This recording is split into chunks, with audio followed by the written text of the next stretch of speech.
Hmm. Hey everybody, we are live. It is Plausible Deniability, and it is Thursday night, and I'm Michael Cross, Johnny Payne. and Crickets. where's Brook?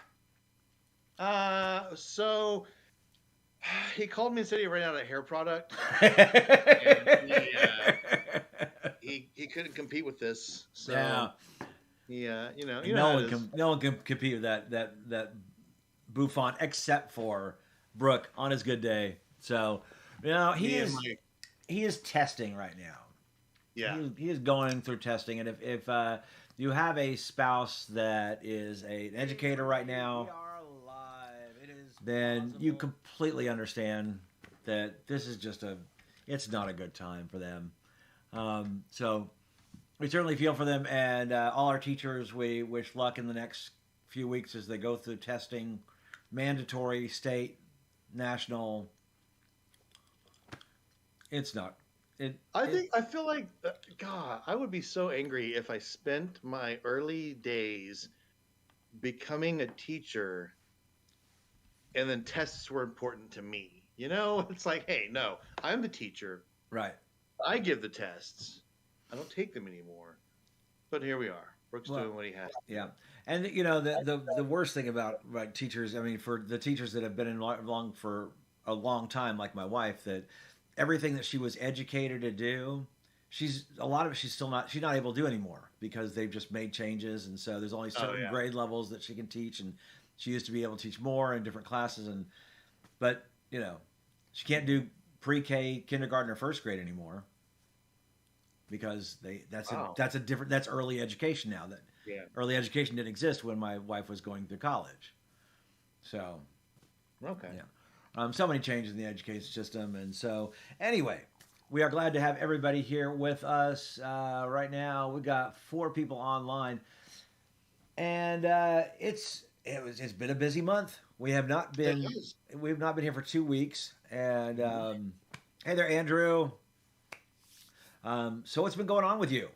We haven't been here for 2 episodes, which makes it a month. Yeah. Yeah. So a lot's happened in that span. Mostly, I took a little. Amanda and I took a little mini vacation, and we went to the Yes. Scarborough Ren Fair to opening weekend, which was great. It was Amanda's first time at one of the big fairs. Hmm.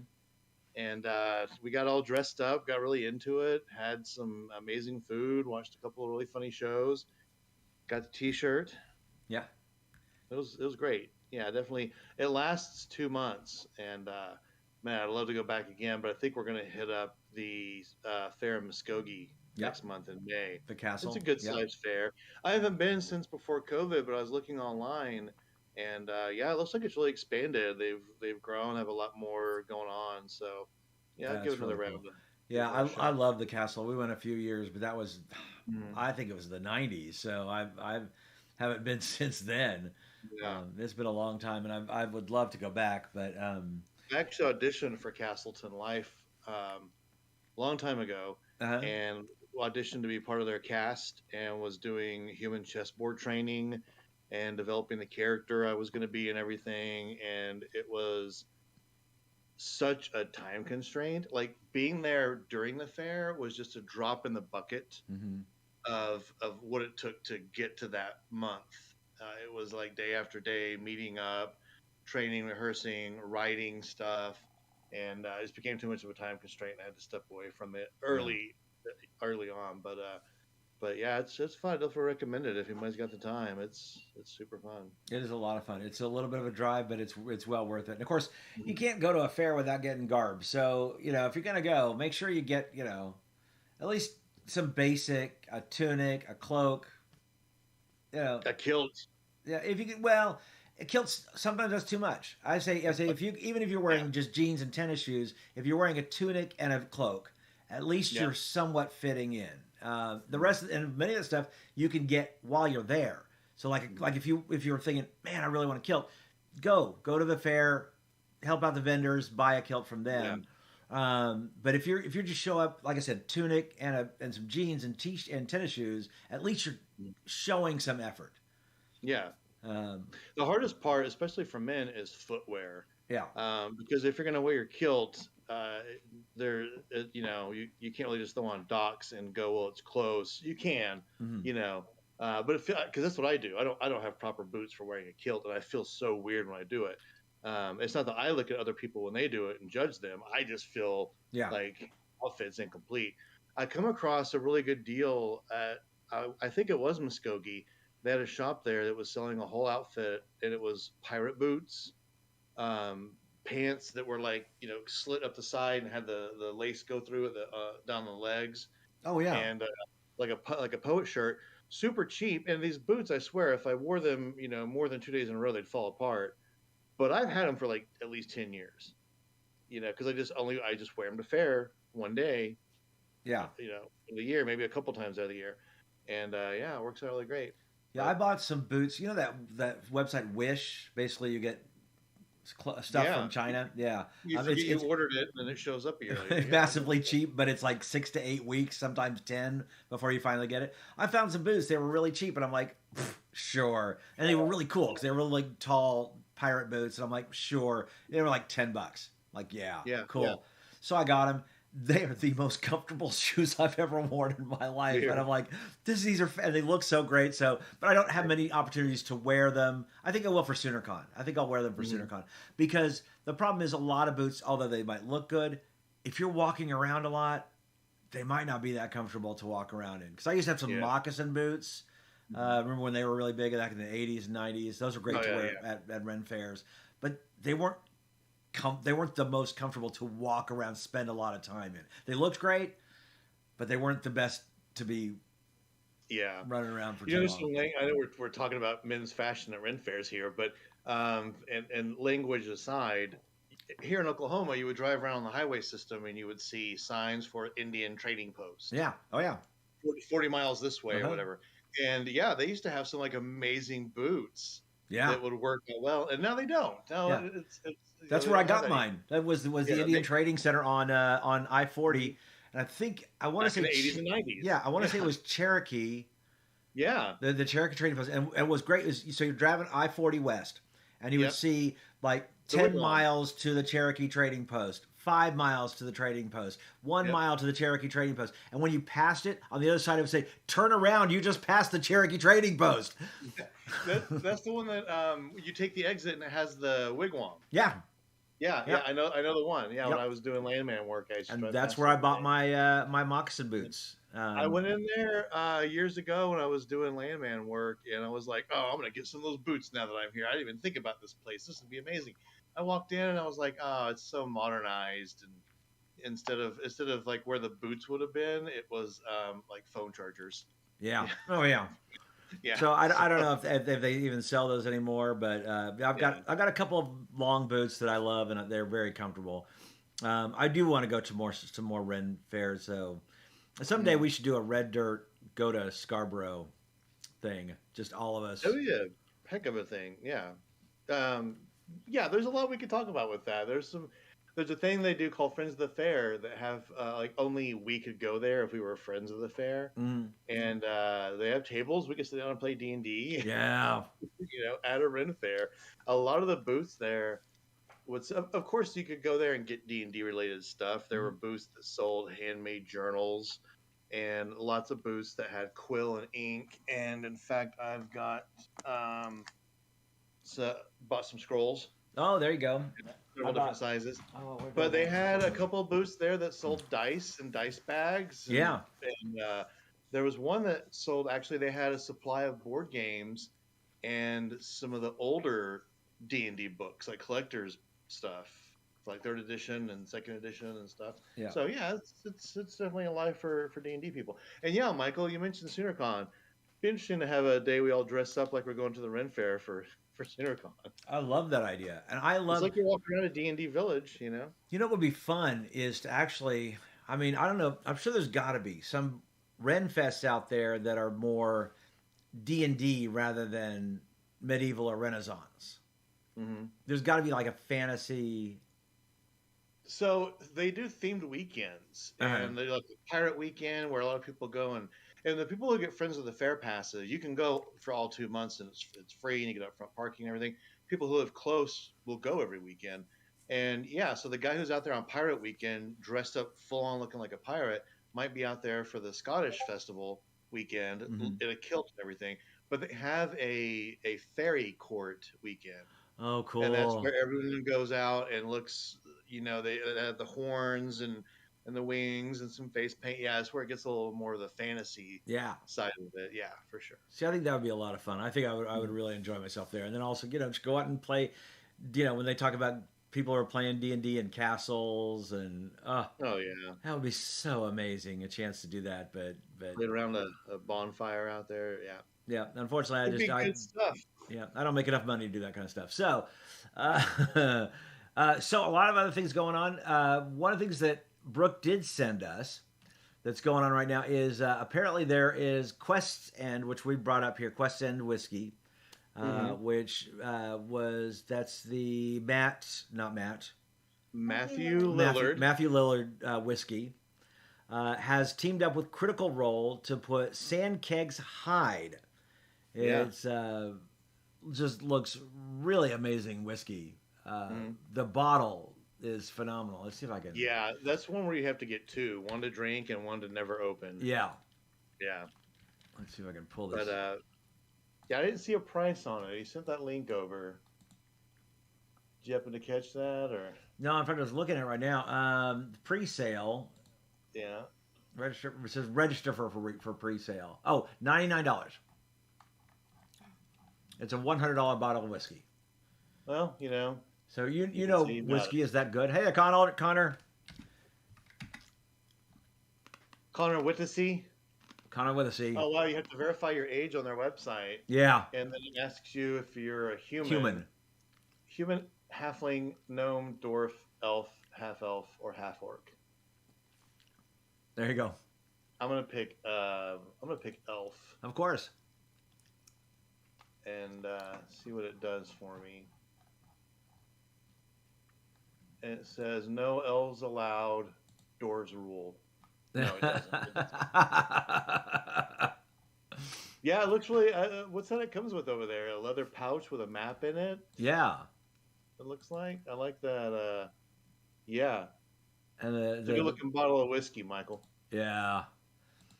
And of course, and of course would you just get it just to have it, just so you could have it on your shelf? Would you actually drink it? Yeah. So my back before COVID, when we were playing in person, my old Pathfinder group, we had a bottle of really nice Scotch that was for a TPK, Oh yes. and we got it shortly after the campaign started because the campaign started with a TPK. Oh, We just had terrible luck on like one of the very first encounters. In all honesty, I think it was the third encounter of the entire level 1 to 20 campaign, and we just got caught by surprise by these two creatures that were in water, uh-huh. and one thing led to it. Just the dice were not in our favor. If So we early on in a session, that's the best time to have it usually a TPK because it doesn't take much. yeah, for sure. I used to always start my D&D games with, especially if you start at a level like 1, 2, or 3, is you come around the corner and there's a freaking dragon and it's asleep. Yeah. It's not in deep slumber. It's just taking a nap. And this is like gonna tell me what kind of player you are, and also let you know here's options in the game besides fighting. Right. And it would be your choices. Do you try to sneak by? Do you attack it? Do you steal stuff from it? Or do you go turn around and walk away Just very leave. quietly? And that sets the tone for it. And if you attacked it, you're a level 1 party attacking A a dragon. dragon. Yeah. And there we go. But yeah, the GM was a wise and noble GM. He's also known as the other Tim. And he let one person survive to tell the story to the new people he met up with in town to continue on the quest. Yeah. So, Yeah. What you do is you walk away, you mark it on the map. Once you reach a level high enough to where you can take on the dragon, then you can come back and deal with it. But yeah, I had in Spelljammer, I DM'd Spelljammer Academy, and they opened this box that's supposed to be for Mert that has all these crawly things inside of it.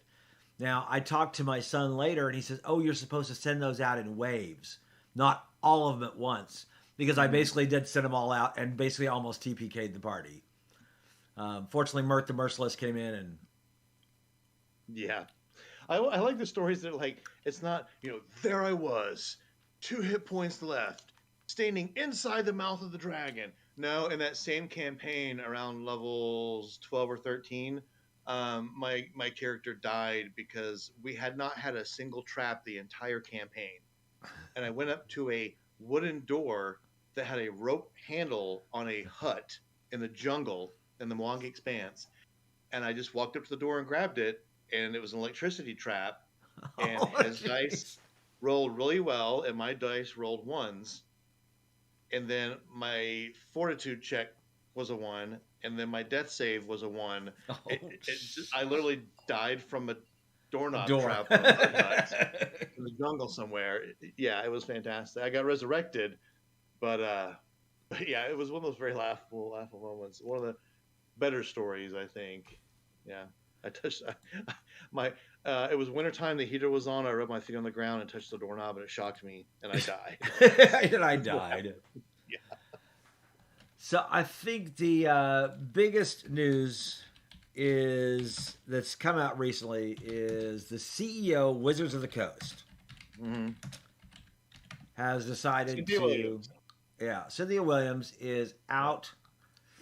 And after only 2 years on the job. Yeah. And she'd come over from, I believe it was Microsoft. Was she the one that came over from Microsoft? Two people came over from Microsoft, just two completely different divisions. But yeah, she came over from Microsoft. She worked closely with Xbox, and was all about basically the big announcement that she made at her Hasbro / Wizards press release conference that she did for the press and the media. Basically, she worked with Xbox in monetization and digital content delivery and things like that. And that's what she was trying to bring over into Wizards of the Coast. Not sure if that's what Wizards of the Coast grabbed her for, or what Hasbro grabbed her for, Mm-hmm. but that's what she was going to do. But I mean, that 2 years, what a hurricane! It was a whirlwind Yeah. of a lot of stuff came out of it. Some ups, some downs. Don't forget, Wizards of the Coast is also Magic the Gathering. Right. So Arena It's has hard to think about because I don't usually follow Magic the Gathering, so I yeah. don't know really what happened. There was some kerfuffle in the MTG. Talk about what some of the. I know there's some issues that Well, happened there. if we go for her wins, when she got on board, Arena grew a lot. And Arena is the way to play Magic the Gathering online. There actually is a game called Magic the Gathering Online, and the only reason they haven't mothballed it yet is because so many people have so much money invested in it. But no one new goes to that game. But it grew a lot during COVID, and then it lulled, and then she really boosted the heck out of it, Mm-hmm. and it grew even more. So that was a big success. Now she herself didn't do that, but while she was there, Right. it grew. So there's a lot of that. What a lot of the janitor didn't sign off on things. The intern didn't sign off on things. Somebody up high had to sign off on things. Right. So it was probably her. On the flip side of that, the Pinkertons went after a YouTube content creator because he opened a box of Magic cards Yeah. months early because he accidentally got them by mistake. So yeah, there was a lot that went on with the OGL thing that happened under her watch. Mm-hmm. And then the major backpedal on that. Then there was the whole, and this is and you and I have kind of butted heads on this.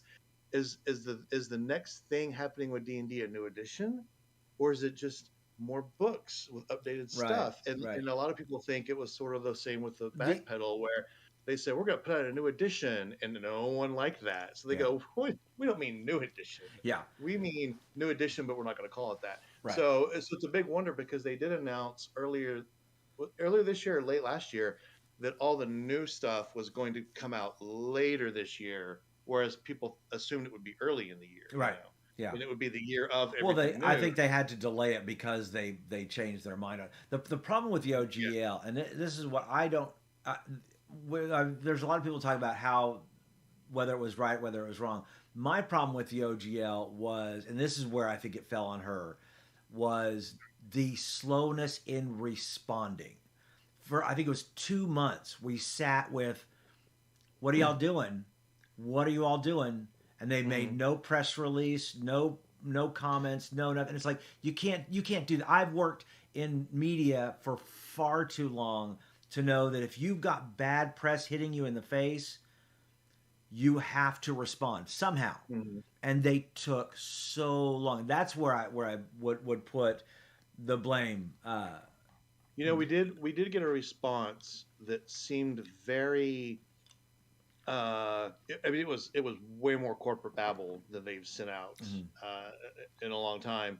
And the person who signed their name on it, people went looking for that person on the internet, and were unsure he was even a real person that worked at Wizards of the Coast, that worked at Hasbro. He had a D&D Beyond account that was like less than a year old, but he had some grand title, like he was someone, pretty heavy duty and everything. It was just, it was all really weird. I really feel like, regardless of how the leak happened, they made a mistake and they panicked and didn't know what to do. Exactly. They thought they were going, because when she got on board and she got in front of everyone, she said, "We're going to monetize D&D." Right. And everyone cheered and applauded and said, "You're doing a D&D thing, awesome."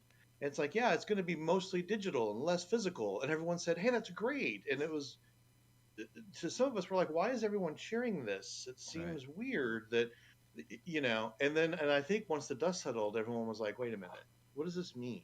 Yeah. We all have to bring high-end laptops to the table, because when they tested that virtual tabletop, it took beasts to run them.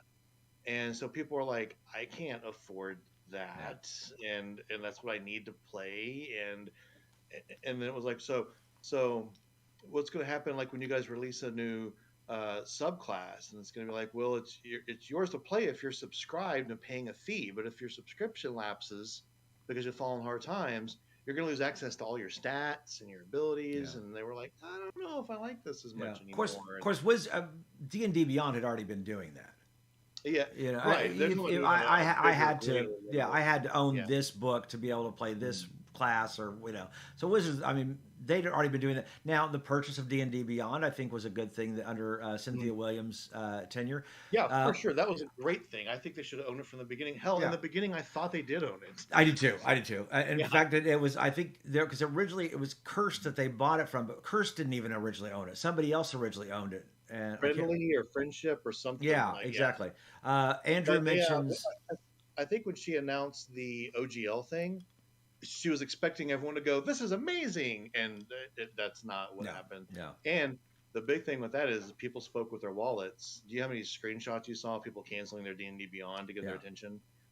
That worked. It got their attention. Yeah. But go on, Andrews. So Andrew talked about AI and art and books. Now, you're right. That was a bad thing, but I don't think we can give that to Cynthia Williams.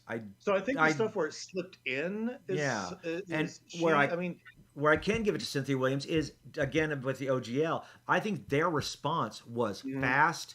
They came right out and said, okay, we did not realize this was going on. We're pulling them out. We're going to re-release these books. We are never going to have AI and art again. Where we place, I think, with Cynthia Williams in the AI and art books is that I thought management actually did a fairly good job compared to the OGL of responding and saying, we are not doing this. Now, since then, the Hasbro CEO, I believe, has said... Chris Cox was like, said, we're going to have AI. Okay. So the interesting thing to do with the AI, and he thinks that this is going to make it so much better, is they're only going to pull from the data sources they already own. So if you were a freelancer for Wizards of the Coast 9 years ago and drew them a picture for a book, they're going to pull from that to get AI-generated art today. And that is sort of okay because you're not ripping off freelance artists or artists that are just putting stuff on the internet, on Imager and stuff, like a lot of other AI art programs do. But at the same time, a lot of these artists have stepped forward and they have said, we didn't sign, that's not the contract we signed. Yeah.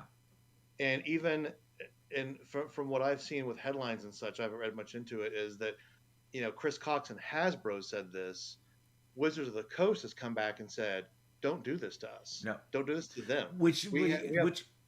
Again, was something like this did this lead to Cynthia Williams getting taken out? Because a lot of times when people retire, it's sometimes, because I know, again, worked in media for a long time, Mm-hmm. it's not their decision to retire. Mm-hmm. That or I, I know you and I watch. I know you and I watch two different brands of YouTubers sometimes, but I've watched a couple of them the past 2 days that have resumed themselves as they work in finance and like Fortune 500 companies, and they see C-level stuff shift around a lot. And the opinion out there is she's calmly, positively, peacefully leaving. yeah, She probably got a better job somewhere.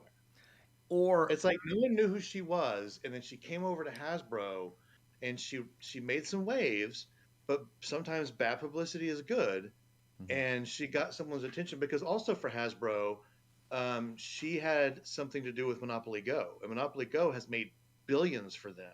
That little app game oh yeah, that I, you I got to know what you're pay talking for about. Yeah, more die rolls, yeah. It's so much so that it's made me look at it today and consider downloading it and seeing, if my wife wants to play with me or I've something. looked at it every now and then, and I'm like, Yeah. it's competitive Monopoly, and I'm like, I don't know if I'm really up for competitive Monopoly. Well, It's Monopoly's it's competitive, Clash but of Clans with Monopoly. oh, It's I know, yeah, okay, I'm not down with that. But so she was in, so she did a lot of great oh yeah, things yeah, for the without a doubt. company and for the people, but she also did some really bad things for the company and for the people she was there. But the opinion is that if Hasbro was like, you're in trouble and you're gone, she wouldn't have 2 weeks left. And everyone's like, does C-level people give a 2 week notice? No, this could have been 3 months ago, and they're just now announcing it. True. You know. Well, But if she did something bad and was gone, she no, would no, be no. gone before the announcement. But I've also seen, and because I cover government and Mhm. where someone is let go in a still a hey, tell you what, why don't we set in a retire? Why don't you set a retirement date? Why don't you go ahead and because it's just not working Yeah, out for us. So yeah. that happens as well. It's not necessarily that she's fired because Mhm. sometimes that happens. It's not necessarily that someone just goes, I got a better job. Sometimes it is a, you know what, it's just not working out for us. Just go ahead and set a date Yeah. in the near future to, get your affairs in order, and then we'll announce your resignation The main thing that's and wish raising you the an best of luck. eyebrow, the main thing that's raising an eyebrow in the conversation is they don't have the replacement yet. I know. And as much as I think it should be Brooke Bullock, it's Me. just really weird that they haven't announced, or you, They Michael. want to make Uh, money off of D&D. Hire me as your CEO. Hey, I promise here's the you. man who said Hasbro doesn't even know they own Dungeons and I Dragons. know. And then the minute you guys realized you owned it, you started doing things like making movies and stuff. I tell you, I could make.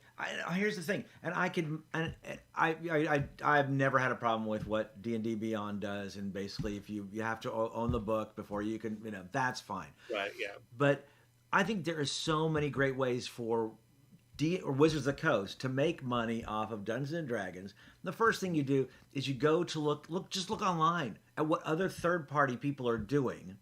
Yeah. Do that and make money. There's things I would buy if Wizards of the Coast would put it out.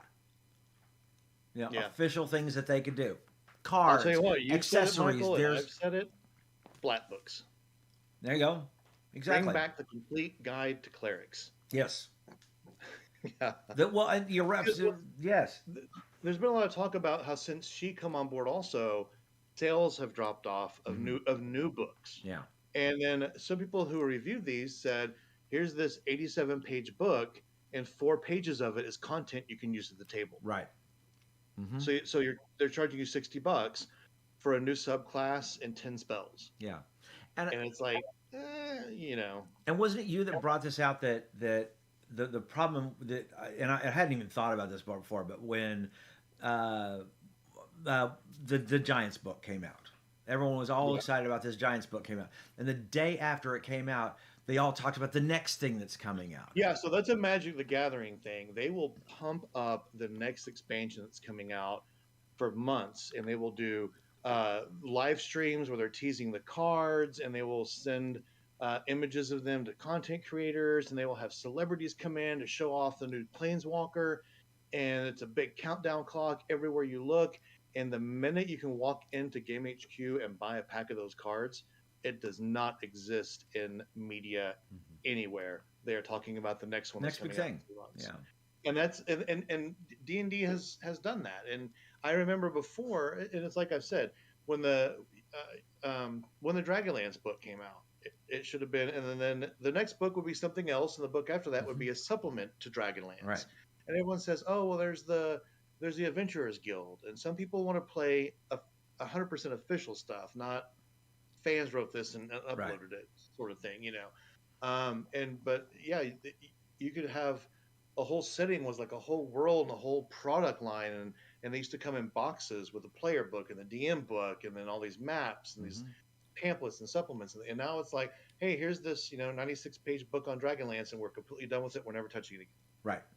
Right, And so same, nice. and this, especially, I mean, you're absolutely right, and that's when you mentioned this, it made me really think about Eberron. I loved the Eberron book; it was so good. I read it when I got it for Christmas, 5 years ago or so. I was about the 5th edition Eberron book. Yes. Yeah, okay. Because 4th edition, it was the official setting, so every book was Eberron. Right, and so that's what I say. Yeah. They put it out. What was it, 5 years ago or so, something like that. And I read it cover to cover. It was so well written. It was probably one of the best source books that I. Yeah.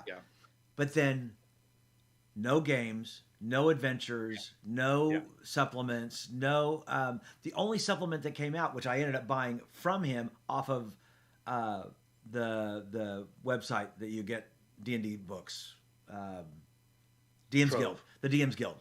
No, not the Trove. No, we don't mention the Trove. We don't talk about the Trove. Not anymore. Yeah, no, I know. But no, off of DM's Guild, I bought it, and I bought it for my son and I because it was a supplement that had been put out for Eberron, but it was the only thing out there. And I was like, so why D&D, Wizards of the Coast? Why? And this was well before Cynthia Williams, so I'm not blaming her. It's a problem with Wizards of the Coast that, hey, here's this new item. Now let's look at what's going to be coming out next. Like, well, let's focus on what you have first. Put out supplements. Put out adventures. Put out modules. Please, for the love of God, make some money. Because if you put out a module for Eberron, guess what I'm going to do? I'm going to buy it. You want to make money, Wizards of the Coast. There's ways to do it. People will buy it. But you've got to put out the effort to do it. That's the thing, Michael. People will buy it, and it's been said before in a very close circle here, when I have brought up Splat books, that no one's got the money for that. No, what's my Splat book? Splat books, like the Complete Guide to Paladins. Oh, okay, yeah, gotcha. Okay, Complete Guide to Elves, or those kind of things, and because it made them more, those books made the game more personal for the player. Sure. Because it's like, I want this thing that tells me about this extra half-elf thing I can have, but I have to go buy this book that's an adventure that only DM should have to get this info, and I show up to the game table, and everyone has this book because they all want that one spell that's in it. Yes. But if you were the person at the table playing the bard, you should be the only person that has the complete book of bards. I mean, maybe other people own it, but no one's going to bring it to the table or what have you.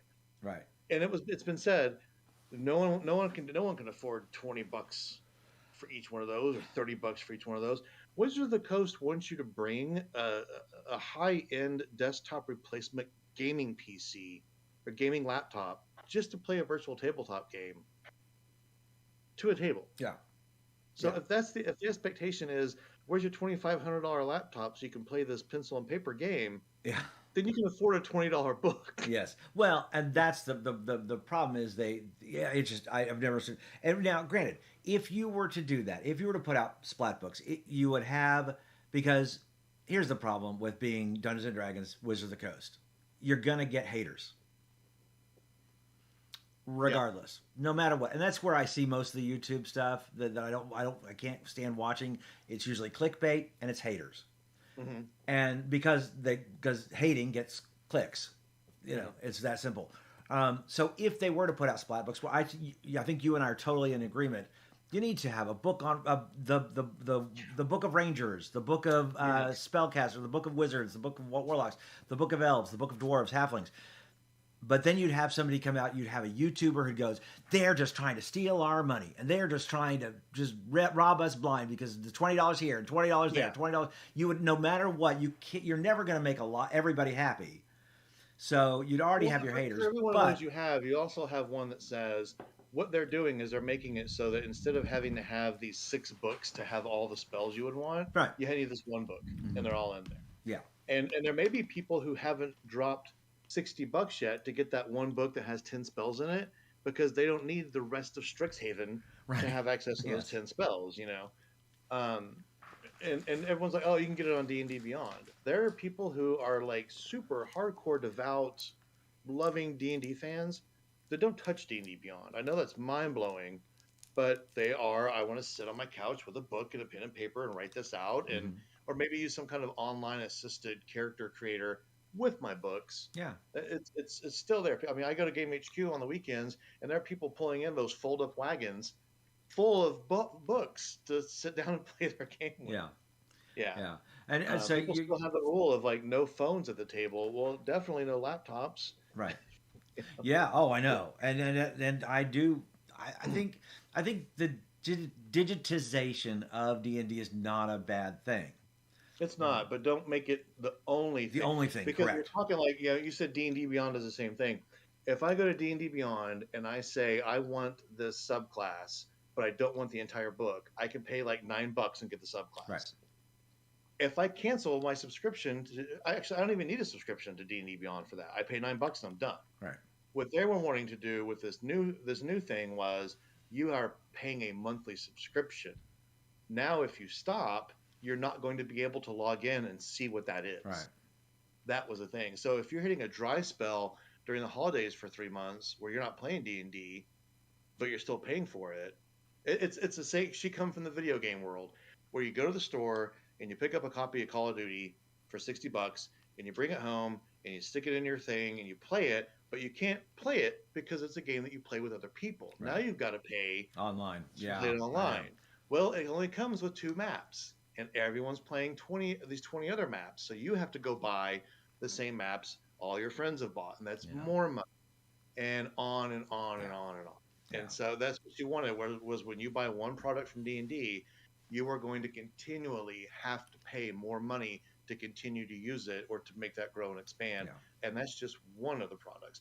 I bet you anything if what was it? The Space D&D Spelljammer would come out around that time in the future, it would have been like, oh, you guys want ship-to-ship combat? Well, that's $10. I know. And you have to be a subscriber for $19.99 a month. Yeah. Then we would have got it, because we'd have been paying for it. It would have been worthwhile. But one more thing about Cynthia Williams that has been a lot of confusion, and we can move away from her maybe, is everyone's like, oh, and she did such a great job with Baldur's Gate.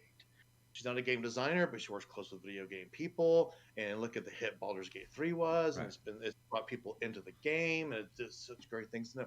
Baldur's Gate 3 started 8 years ago when she was a gleam in Hasbro's eye. Yeah. She had nothing whatsoever to do and with us having Baldur's Gate 3. However, under her watch, we've lost a shot. Larian got fired, and so it's like, Larian got fired. I said Wizards of the Coast fired because they picked up a bunch of Larian people and brought them in house, and then said nope, bye. Yeah. And got rid of them. That does fall to Cynthia Williams. Yeah. So that was kind of a disaster. Speaking of layoffs, geez, all the ones that happened at Christmas, and then February of that same year, there was a lot more. Yeah. She had goods and she had bads. Yeah. Yeah. And I think again, the fact that it's happened, that this number one, and it all kind of fell apart. That's why I really think Cynthia Williams is not leaving on her own volition. I think that and she's not getting fired. They're just like, you know what, we're going to go in a different direction. You have X amount of days to announce that you're leaving. It was mutual. Yeah. So here's the question I have for you, because we're going to get off this subject because we do need to go on others. I love it when Michael Cross talks street haters. Thanks, so Russell. Right. Thanks, Ruffles. What would you like to see in the next CEO for Wizards of the Coast? Because she was a gamer. She came from the game world. Okay. I'm old school. When somebody would come up to me and say, hey, this is my friend Jim. He's a gamer too. My thought was cards, boards. Oh, yeah. Me too. But nowadays, changed, unfortunately. But yeah. Definitely. and this is the thing, not having a conversation about Disney, but this is the thing that Disney's run into is, we're going to get this woman to do She-Hulk, and it's amazing because she's a woman, but she's never read comics. She doesn't know who She-Hulk is. She doesn't know who the Incredible Hulk is. She hasn't watched any of our movies. She has someone who's kind of looked at some of this stuff that's going to be her assistant. No, we just got that with Cynthia Williams. I want someone who plays. Here's what I want. I want to see Wizards of the Coast, and they can do this inside of Hasbro. I want to see them become Paizo, a small group of people who love to play the game that they make and sell. Yeah. And the person in charge is the biggest player of all of them. Yeah. And that's because that then is, you always hear the phrase, buy gamers for gamers, buy muscle enthusiasts for muscle enthusiasts, buy car people for car people. No, it's not that way at all with Wizards of the Coast. Right. It needs to be. Yes, it does. So what I would like to see is, someone who we've heard of before, that we know in the gaming sphere, the guy who wrote the hell, get crazy, not poach, but pull someone from Paizo. Yeah, because Paizo has a lot of Wizards employees, and Wizards has a lot of Paizo employees, and just be like, hey, they turned this great game into a better game. Let's bring them over and offer them a job and see what they want. And who knows? Maybe we get them. And that's what I want to see. Is I want to see the person in charge of this game to be someone who likes the game. Not the business part is there and it's important, but you also have a team of people for that. Yeah. When the top level isn't a gamer and the ones under them aren't gamers, and then the ones under them aren't gamers, and then you got the writers. Yeah. Yeah, and you're throwing the writers to the wolves at that point. Yeah, I don't necessarily need to know the person. I just want them to come out and go, I've been playing this game since I was in the early 80s with me and my friends in my parents' basement. Yeah, my thing with knowing them is we have proof. Well, that's true. That's true. Like with the OGL, the first OGL apology letter was like, who is this person? No one's heard of it. Yeah. I just think that, I don't necessarily need to know them because I just want them to come out and say, look, I've been, or even they don't have to play since the 80s. I've been playing for 10 years or, but just someone who, because they might be right out of college. Someone who's played more than 5th edition. Right. But longer than. No, I mean, even if it's because the thing is 5th edition's been around for 10 years. So if you've got someone who just graduated from college, that's all they've known in their game playing life. But do they also love Call of Cthulhu and play that once a month? Right. Somebody. That's why I say somebody, and that's why I say rather than picking up a video gamer, let's pull up someone who's a gamer, someone who sits down, whether they're playing D&D or whether they're playing Call of Cthulhu or they're playing, even if they're playing Munchkin or they're playing, they get around with their friends and they play games. I never once thought that this CEO, I never thought once that she ever played. It was money, microtransactions, and subscriptions. It was all however much money. Look, if you get a CEO that understands the world of tabletop gaming, he can surround himself with a bunch of people with MBAs. You cannot do it the opposite way. Yeah. You cannot get someone with an MBA and surround them with tabletop gamers because they still don't understand what's going on. And a big thing about that is and when you get to a certain point in corporate, you may not even think you're doing this, but you become a yes man. Yeah. So when you got the person who's all business at the top, and then the creatives directly underneath them, those creatives eventually will say, "You're right, that is a bad idea," and walk out of the room instead of staying there and fighting for what they believe in and what have you. That way you got a person at the top to be like, "That's a terrible idea. You're just out for money. We can still make money if we just make splat books." Yeah. You could, so basically, make me the CEO. Make Red Dirt D&D the CEOs. Just we'll be partner CEOs. We'll surround ourselves with MBAs. We'll make you tons of money. Do it. Wizards Coast and make a lot of money. Andrew says he thinks that 5th edition is okay. 5th edition is okay. 5th edition is a great game. It's not the game today that it was when it first launched, and it needs to do something else because it's becoming not stale but stagnant. Well, that's why I'm looking so forward to what's supposed to be coming out this year. It's supposed to update the edition, and they need to do that. 4th edition, 3.5, they did that. They were constantly making sure to update to go, okay, wait, that didn't work. Let's make this. And Wizards was doing that with like Tasha's. Oh my gosh, Tasha's was a mind-blowing update to the edition. And then they just kind of went, hey, here's all this digital stuff. But so Yeah, I don't know if I want to say this on the air, but something along the lines of Xanathar and the last physical purchase I made. Xanathar's was the last physical purchase you made? Xanathar's is the last physical purchase I made. I've bought from every other book on D&D Beyond, Oh. but the last whole book I bought was Xanathar's Oh. because nothing much really interested me out of. I mean, I basically own all of Tasha's at this point Yeah. from D&D Beyond, but going from then, it's like I don't care enough about that to buy the book for it. Yeah. Or Now, to, see, I love you know, Tasha's. I love the changes that yeah, Tasha's brought. Tasha's is great. It has That a was lot the of great last. stuff. I think that was the last purchase I really made. Tasha's Physical. is the last purchase for a lot of people. I've got a well, no, because I also bought Giants. I bought the Draconomicon. I bought them. They're here. So, but I really thought Tasha's was really where it made changes. Everything else is kind of supplementals to that, but nothing really as groundbreaking. So I'm really hoping this year is going to be groundbreaking, and I hope you're right. I hope that they don't just put it out and go, okay, next.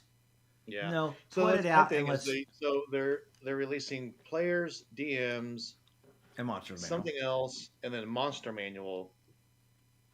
I want to know the next two. The next two books they do after that. That's what's going to make or Right. break with not make or break, but that's what's going to that's when I'll give a fair opinion. It's like, is it another book set on the Sword Coast of Faerun? Amazing.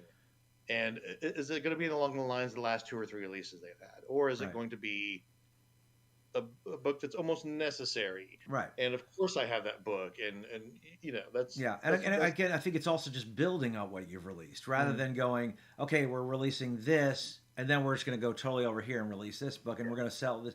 But I'm releasing Player's Handbook. Great, put something out that deals with what Player's Handbook is. There's way, and again, if you Hasbro, if you want to make money, that's how you do it. You get excited about things and you start putting out supplements to whatever you just released. But anyway, very quickly, I do want to bring this up because I thought it was fine and cool. It was on Quora, which the Alpha Quadrant of Quora. The question was, what was Mr. Spock's full Vulcan name? Now, for those people who read, what was the book that was Ishmael, which 1985, they actually do say his name as Chin Guy Spock. Now, what was funny was back in the This Side of Paradise, which was one of my favorites, because there were some moments in there that I almost cried because of what happened to Spock in This Side of Paradise from the original series. And the girl that he falls in love with, she says, "You never told me your full name." And he says, "You the humans can't say it, so we never really knew it." But then a poster came out just recently for Strange New Worlds season 3. Is that season 3 that's coming up? 3, yes, Yeah. yes. And at the bottom, they have his full name as Chin Tagai Spock. Yeah. Because apparently in season 3, at some point, they're going to mention his name. But they also realized that was a spoiler. So they removed the name from the poster. So spoilers. Yeah. They actually spoiled themselves. I think in realization, and I think the author of this wrote it really well, was it's going to come up in a fluid, natural way, and they wanted to be okay to do that, and it just kind of throwing it out there just made no sense. So if you're looking for Shichin Tagai Spock, Was the JJ verse the first time we got Uhura's full name? no, Nyota Uhura, no, we've known Nyota Uhura since the original series. Yes. Okay, you're right. Yeah, I remember now. Spock was just the only one we ever knew because he was just always called Mr. Spock. I feel like there was something about names in that. Now, there was the one big mistake was they showed at one point a gravestone for Jim Kirk, and it was James R. Kirk on the tombstone. That's terrible. So I don't know why, but yeah, it's a little bit of Star Trek trivia that I'm really kind of interested in watching the old series again. I want to watch the original series again. I rewatch at least one all the time. The original series is one I haven't rewatched in a while. I did a rewatch of Enterprise recently, and Yeah, we did too. It's great. It just I started getting sad in season 4 because I know they were so close. They were moving somewhere they were so close. in season 4, but it just I think there was so much burnout of Star Trek by that time. Well, they tried too hard, with the whole over. I mean, people thought 7 and 9 was over sexualized. Jesus Christ, that decontamination chamber on the NX-01 Enterprise. Oh my They just sit there in the sports bra and slather cream all over each other. And they admitted it. They're like, well, it was that era of TV, and so it was like, yeah, but you were Star Trek. You were supposed to be. You're supposed to be better than that. Outside of that, Just like you're not supposed to lead with some anthem rock. Start to your show. I mean, it's a great song. Reflecting on it. Yes. It's been a long road. I know. Amanda loves that song. From here to there. It's been a long time. I know. But I like how they were like, in the first season, people didn't like the song. So for the second season, we put more music behind it. I know. We rocked it up. Star Trek, and then they put the word Star Trek back in. Just in the opening, if you ever notice that. It'll just say Enterprise. And then after a few episodes, it comes back and says Star Trek Enterprise. Trip Tucker was freaking amazing. Yeah. He was robbed. We were robbed. And this is where it started. We were robbed of all the other characters. Malcolm Reed didn't get a lot on him. Mayweather, he had this great history of his family were basically space truckers. I know. And he's seen some stuff, and we didn't get much on it. And I felt like that happened with Discovery. When Discovery Season 1, who did you know? Oh, it was the captain. Uhura and Doug Jones's character. Oh, Discovery, yeah. Oh, I know. I know. Yeah. That's why I think I'm in love with Strange New Worlds. Because Strange New Worlds goes back to the Enterprise style of episodic. Here's all these characters, and and we're gonna do every episode is gonna be on who's this character and what's their backstory, what's going on with them. That's what I loved about Next Generation was when you had a Data episode, I was glued. Yeah. If you had a Data episode, I was glued. If you had a Worf episode, I usually checked out. Sorry, but Worf was great. Oh, Worf was fabulous, but it was also like meh.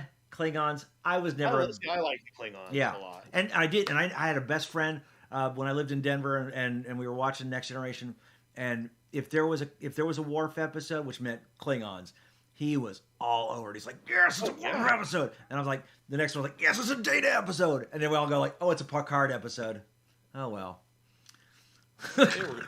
Oddly, it was the Riker episodes I didn't really like too much, and the Beverly Crusher episodes. I'm sorry, but the whole ghost thing. Oh, that is so embarrassing that she had sex with a ghost. I'll tell you what, one of my favorite episodes is a Beverly Crusher episode, and I can't remember the name of it, and I hate it. I can't.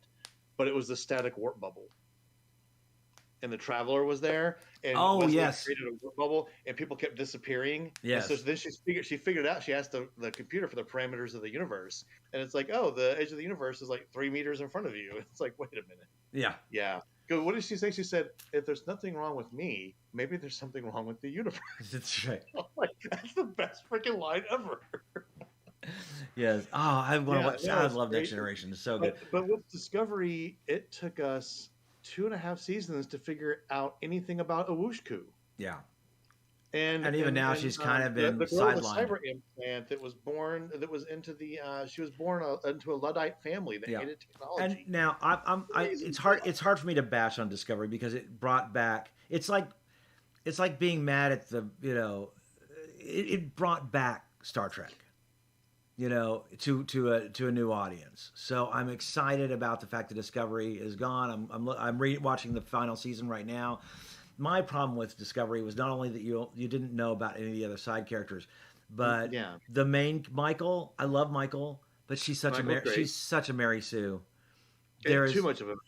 She can't do anything wrong. Ever. I think last season. We come in the very first episode this past season. She is surfing in warp. She's surfing on a starship in warp. Talk about Discovery. This season, oh my god, dude! This season is too much. Okay? Yeah. Now let's back it up a minute and say before they got to the century they're in now, when they time travel. Yeah. Okay, back in season 1, when it was like everything was a holographic display and all that, it's like, well, they had to update it to modern audiences. Right. I hate the phrase updating it for modern audiences because it usually means it's going to be terrible in one way or another, and that was their big thing.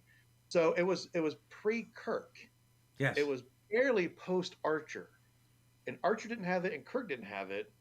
But and it was like, oh, only that ship has it. Well, some of the other ships have it too, and they had holographic communication, and it was too much. So now that they're in this future, it's like, oh, I need my gun.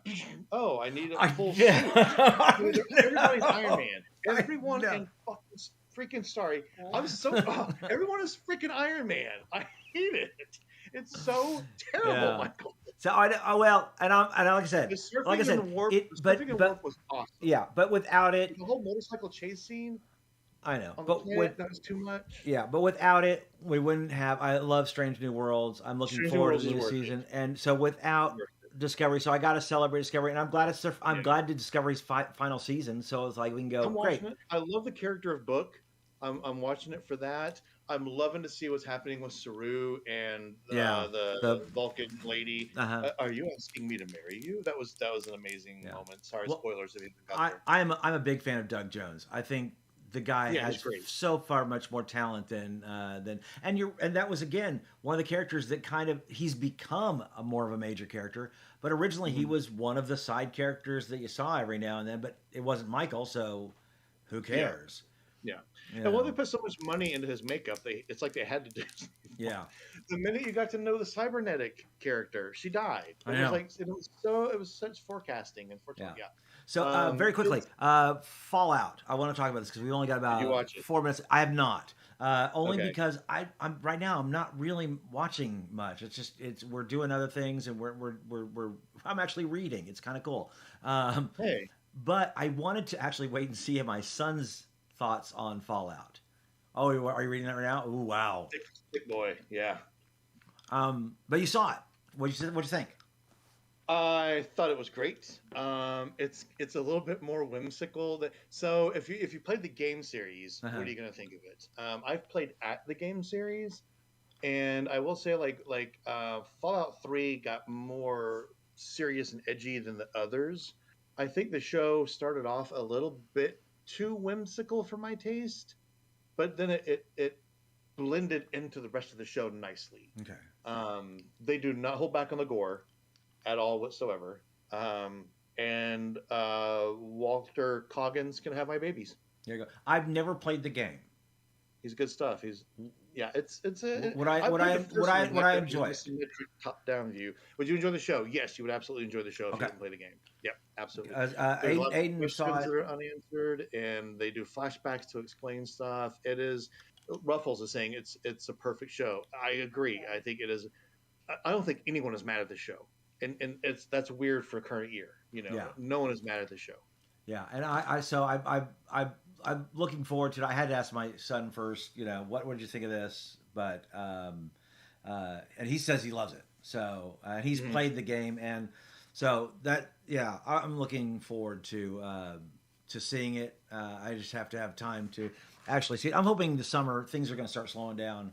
Yeah, I'll have a little more time to be able to do things like that. Catch up on my queue, on my Netflix queue. I will say if you can do it and avoid spoilers, even though it's already out, don't binge it. Don't burn through all those episodes in a week. Right. Savor it a little bit. Maybe watch one or two, wait a few days, watch one or two. I'm disappointed that it's over and I can't watch more of it. Yeah, unfortunately, and of course, that's the way my wife and I. My gosh, we what was it season 3 of Stranger Things, which came out on July 4th. We watched it the entire day. Yeah. We killed that in the weekend easily. So yeah, we just burned through 20 seasons of Grey's Anatomy in like 3 months. There you go. Well, hey, I remember when we spent the entire month of February watching Game of Thrones season 1 through 5 just to get ready, or 1 through 5 to get ready for season 6.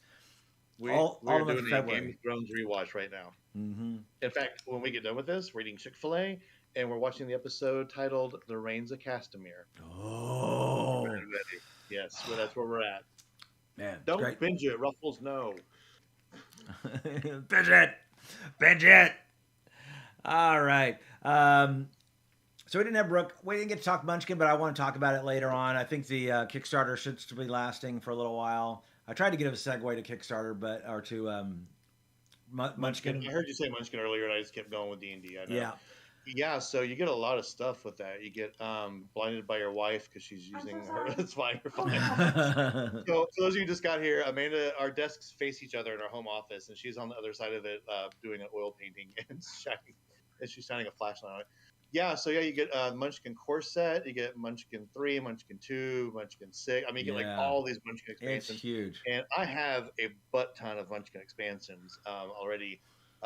If you're ever going to get into Munchkin, don't buy other versions of it. Like, don't buy the Star Trek version because you can't mix it with the normal version. Right. Pick one version and buy all of its expansions and grow the heck out of that game. Yeah. Yeah. But we'll Yeah, the talk box about more comes about with Munchkin. That's going to be going on for a while, so we'll talk about maybe in 2 weeks or yeah, something like that. But yeah.